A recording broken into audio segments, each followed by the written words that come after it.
काळात एक स्टोरी आहे. एक फार्मर होते, त्यांना 3 मुलं होते. आता म्हातारे झालते, तर त्यांना वाटलं मरण्याच्या आधी आमच्या मुलाला एक व्हॅल्युएबल ॲसेट मला देऊन जायची.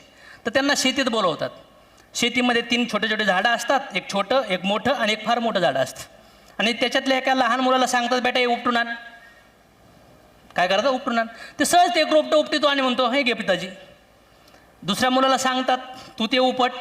तो पण उपटायचा प्रयत्न करतो, थोडं ताकद लावतो, इकडून तिकडून फिरवतो. बराच वेळ प्रयत्न केल्यावर ते पण झाड उपटतं. आणि त्यानंतर तिसऱ्या आणि मोठ्या मुलाला सांगतो की जा बाळा ते झाड उपट. तो प्रयत्न करून ते उपटत. त्यानंतर म्हणजे तिघं मिळून उपटा, तरी पण ते झाड उपटलं नाही. त्यानंतर त्याचे वडील म्हणतात, याच्यातून तुम्ही काय शिकले? ते म्हणले, ह्याच्यातून आम्ही काय शिकायला पाहिजे पप्पा? ते म्हणले, चांगल्या सवयी ह्या मोठ्या झाडासारख्या असतात. अशा ह्या सवयी तुमच्या आयुष्यात फार कल्याण देऊ शकतात.